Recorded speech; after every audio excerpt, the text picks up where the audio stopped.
ఏపీలో ఎన్నికల వాతావరణం వేడెక్కింది. ఇప్పటికే నామినేషన్ల ప్రక్రియ కొనసాగుతోంది. త్వరలో జరగబోయే అసెంబ్లీ, పార్లమెంట్ ఎన్నికలకు రాష్ట్ర ఎన్నికల సంఘం అన్ని ఏర్పాట్లు దాదాపుగా పూర్తి చేసింది. మరోవైపు పార్టీల నేతలు ప్రచారాల్లో దూసుకెళ్తున్నారు. అయితే ఓటర్లు ప్రలోభాలకు గురికాకుండా ఈసీ ఏ విధంగా ముందుకెళ్తుంది, ఓటింగ్ శాతం పెంచేందుకు ఎన్నికల కమిషన్ ఎలాంటి చర్యలు తీసుకుంటుంది అనే అంశాలపై రాష్ట్ర ఎన్నికల ప్రధానాధికారి ముఖేష్ కుమార్ మీనాతో మా ప్రతినిధి రామకృష్ణ ఫేస్ టు ఫేస్. రాష్ట్రంలో నామినేషన్ ప్రక్రియ ప్రారంభమైంది. దీనితో అసలు సిసలైన ఎన్నికల సమరం ప్రారంభమైంది. ఈ ప్రారంభంతో నామినేషన్ గడువు కూడా ముగిస్తుంది. త్వరలోనే ఎన్నికలు సిద్ధమవుతున్న వేళ కమిషనర్ మన దగ్గర ఉన్నారు, తెలుసుకుంది ఎలా జరుగుతుంది, ఏం లేదనే విషయాలు కమిషనర్ అడిగి మనం తెలుసుకుందాం. సార్, ఎలా ఇప్పుడు ప్రస్తుతం ఎలా ఉంది ఓట్ల జాబితా కానీ ఈవీఎంల పరిస్థితి కానీ ఎలా ఉంది సార్? ఇప్పుడు 18 తారీఖు నుంచి నామినేషన్ స్టార్ట్ అయింది. నోటిఫికేషన్ మనం ఇష్యూ చేశాము. నిన్నటి దాకా సుమారుగా మనకు 175 అసెంబ్లీ కాన్స్టిట్యున్సీలో 1900 క్యాండిడేట్స్ 98 ఫామ్స్ వచ్చినాయి. తర్వాత 25 కాన్స్టిట్యున్సీకి కూడా 400 వరకు ఫామ్స్ వచ్చినాయి. రేపు దాకా నామినేషన్స్ ఫైల్ చేయడానికి ఆఖరి తేదీ ఉంది. సో అది అయిపోయిన తర్వాత మనము then again scrutiny, finalization of candidates, తర్వాత బ్యాలెట్ పేపర్ రెడీ చేయడం ఇవన్నీ ప్రాసెస్ అవుతుంది. సో ఇప్పుడు దాకా అయిన ప్రక్రియ అంతా పీస్ఫుల్గా నడిచింది. సో ఇది అయిన తర్వాత దీంతో పాటు నెక్స్ట్ మంత్ ఫస్ట్ వీక్లో మన ట్రైనింగ్ కూడా స్టార్ట్ అవుతుంది, పోలింగ్ పర్సనల్ ట్రైనింగ్. దీంతో పాటు పోలింగ్ పర్సన్ సంబంధించి ఓట్ అంటే పోస్టల్ ఓటింగ్ వాళ్ళు చేస్తారు. ఆ పోస్టల్ ఓటింగ్ 26 వరకు మనం చెప్పాము. 26 వరకు అందరూ పోస్టల్ పోలింగ్లో ఉన్న డ్యూటీలో సుమారుగా 3.5 లక్ష మంది మన దగ్గర పోలింగ్ సిబ్బంది ఉంటుంది.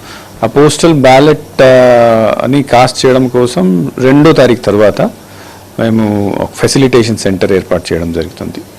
దీంతోపాటు మనము ఈ హోమ్ ఓటింగ్ అంటే 85 ఇయర్స్ పైన వాళ్ళు, తర్వాత ఫిజికల్లీ హ్యాండిక్యాప్డ్ ఓటర్స్ ఎవరు ఉన్నారు, సుమారుగా 7 లక్షల మంది మనకు ఉన్నారు. వీళ్ళు అందరూ కూడా ఆప్షన్ తీసుకుంటున్నాము. సో ఆ ఆప్షన్ ప్రక్రియ కూడా నిన్నటి వరకు పూర్తి అయిపోయింది. వాళ్ళ కోసం కూడా సెపరేట్గా మనం సెకండ్ తర్వాత వాళ్ళ పోలింగ్ టీం వాళ్ళ ఇంటికి వెళ్ళి అక్కడ నుంచి వాళ్ళ పోస్టల్ బ్యాలెట్ కాస్టింగ్ చేయడం జరుగుతుంది. సార్, ఓటర్ల స్లిప్పింగ్ వరకు ఎంతవరకు కార్యక్రమం ఎంతవరకు వచ్చింది? కొత్త ఓటర్లు ఎంతమంది ఉన్నారు సరే సార్? ఇప్పుడు కొత్త ఓటర్లు అంటే మనము జనవరిలో లిస్ట్ పబ్లిష్ చేసినప్పుడు సుమారుగా 8 లక్షల మంది కొత్త ఓటర్ ఉన్నారు. మళ్ళీ దీని తర్వాత కూడా కొత్త ఓటర్ ఎన్రోల్మెంట్ నడుస్తుంది. సో ఈ రోజుకు సుమారుగా 10 lakh ఓటర్స్ మనకు 18 to 19 ఇయర్స్ కేటగిరీలో ఉన్నారు. ఇనీషియల్గా లాస్ట్ ఇయర్ 2.5 lakhs ఉండేది. 2.5 lakhs నుంచి మనం 10 లక్షలకు వచ్చాము. 8 లక్షలు ఎక్స్ట్రా న్యూ ఓటర్స్ని నమోదు చేయడం జరిగింది. అది మంచి పరిణామం. ఇప్పటికీ ఇంకా దొంగ ఓట్లు తొలగించలేదనే ఫిర్యాదులు ఉన్నాయి. దీనిపై మీరు? ఆల్మోస్ట్ 22 lakhs ఓట్స్ మనం డిలీట్ చేయడం జరిగింది ఆ టైంలో, సమ్ 5-6 months పీరియడ్లో. పొలిటికల్ పార్టీస్ ద్వారా ఇచ్చిన కంప్లైంట్ ద్వారా కూడా సుమారుగా 6 లక్షల మందిని డిలీట్ చేయడం జరిగింది. సో ఆ 22nd జనవరిని ఫైనల్ లిస్ట్ తయారీ అయినప్పుడు చాలా వరకు ప్రాబ్లమ్ వీ హ్యావ్ సాల్వ్డ్. ఇప్పుడు కొన్ని రోజుల క్రితం కూడా కొన్ని కంప్లైంట్ వచ్చినాయి, కానీ ఎలక్షన్ కమిషన్కి దీనికి సంబంధించి కూడా ఒక ప్రాసెస్ ఉంది. ప్రాసెస్ అంటే ఇప్పుడు ఓటర్ ఇన్ఫర్మేషన్ ఓటర్ స్లిప్స్ మనము డిస్ట్రిబ్యూట్ చేయడం జరుగుతుంది నెక్స్ట్ మంత్ ఫస్ట్ వీక్ నుంచి.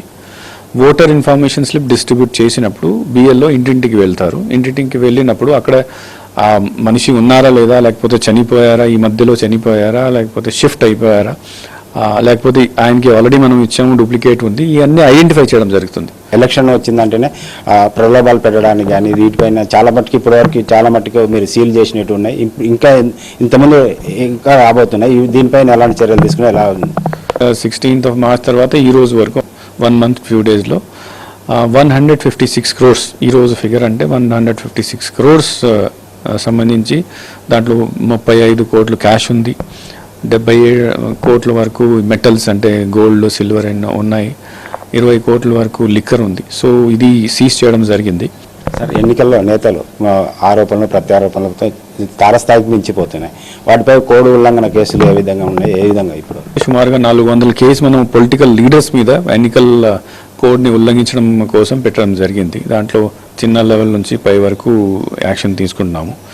చివరిగా ఎన్నికలు ఫ్రీ ఫైర్ నడవాలంటే జరగాలంటే ఎలాంటి చర్యలు రాజకీయ నాయకులు కానీ ప్రజలు కానీ ఓటర్లు కానీ మీరు ఏమి ఇచ్చే సందేశం ఏంటి? అంటే ఫ్రీ అండ్ ఫెయిర్ జరగాలంటే ఒకటి పొలిటికల్ పార్టీస్ వాళ్ళతో నేను కూడా 2-3 సార్లు మీటింగ్ ఇక్కడ పెట్టేసి వాళ్ళకి ఎంసీసీ సంబంధించి అన్ని రూల్స్ చెప్పడం జరిగింది. ఎంసీసీ ఏమైనా వయలేట్ చేస్తే తప్పకుండా ఎవరైనా ఉంటే వాళ్ళ మీద యాక్షన్ తీసుకోవడం జరుగుతుంది, నోటీస్ ఇవ్వాలి లేకపోతే కేసు పెట్టాలి. థర్డ్ థింగ్ ఈజ్ దాట్ ఉద్యోగి అంటే గవర్నమెంట్లో పనిచేసిన వాళ్ళు ఎవరు పొలిటికల్ వాళ్ళతో they should not interact with them, వాళ్ళ కోసం పని చేయకూడదు, లేకపోతే వాళ్ళ మీద కూడా యాక్షన్ అవుతుంది. మూడోది ప్రజలతో మేము అడుగుతున్నాము, ఎక్కడైనా మీకు ఎక్కడ వైలేషన్ దొరికితే మీరు ఫోటో తీసేసి సివిజీ ల్యాబ్ ద్వారా పంపించండి. సివిజీ ల్యాబ్ ద్వారా లాస్ట్ 1 monthలో 12,000 కంప్లైంట్స్ వచ్చినాయి.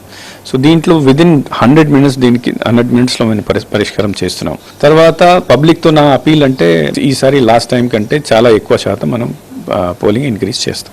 నిష్పక్షపాతంగా ఎలాంటి నేరరహిత ఎన్నికలు నిర్వహించే లక్ష్యంగా మేము పనిచేస్తున్నామని ఎన్నికల ప్రధానాధికారి ముఖేష్ కుమార్ మీనా చెప్తున్నారు.